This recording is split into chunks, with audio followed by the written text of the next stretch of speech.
Bienvenue à tous sur WWE Info et voici les titres et on commencera donc avec les résultats de WWE et on terminera avec Samoa Joe. Allez, on commence maintenant avec Raw où Seth Rollins est toujours champion de la WWE.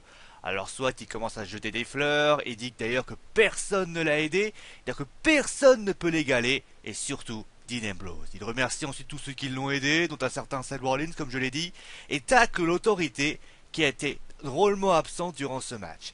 Dean Ambrose arrive et pas de discours, juste des coups et un champion qui se barre vite fait. Dean Ambrose déclare qu'il ne bougera pas d'ici avant d'avoir un match de championnat et il ne le reverra jamais puisque Seth Rollins va dans le bureau de l'autorité qui lui annonce que ce soir il sera son adversaire à Battleground. Pendant ce temps-là, Sheamus lui arrive sur le ring et on a donc un match entre lui et Dean Ambrose qui voit la victoire de Dean Ambrose suite à un roll-up. Après le combat, Randy Orton arrive pour s'en prendre à Sheamus, mais il prend la fuite. Le second match oppose R-Truth à King Barrett et victoire encore de R-Truth suite à un roll-up. Après cela, Kevin Owens se pointe, parle de son match à Money in the Bank. Il annonce déjà que John Cena n'est pas là ce soir suite à un powerbomb qu'il a reçu.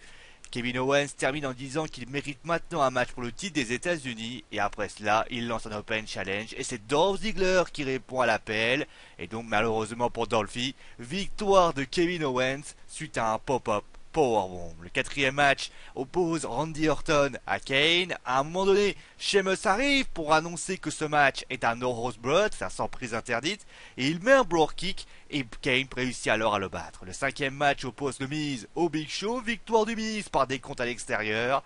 Après le combat, Ryback veut s'occuper du monde, mais il se loupe. Après cela, nous avons Roman Reigns qui arrive pour parler de son match à Money in the Bank et l'intervention de Bray Wyatt, et justement il se montre en disant qu'il lui en veut d'avoir empêché sa présence à Money in the Bank, qui sont finalement complémentaires, et il termine en disant qu'il détruira le lutteur samoan. Le sixième match est un match handicap entre les Bella Twins et Paige, et victoire des Bella suite à un Red Attack. Le septième match est un 6-man tag entre les New Day et les nouveaux champions par équipe, les Primetime Players Enable, et victoire de ces derniers suite au Red Arrow de Neville.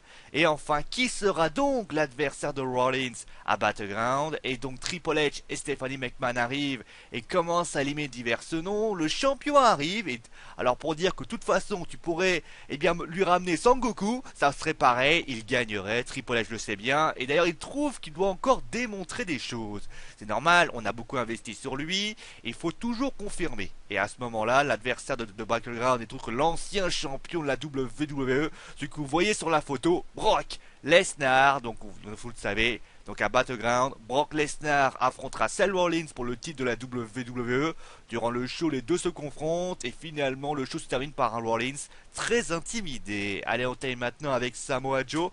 L'année dernière, je vous parlais de la situation contractuelle et le fait que dorénavant, il a un contrat exclusif avec la WWE, empêchant donc les fédérations indépendantes de pouvoir les utiliser.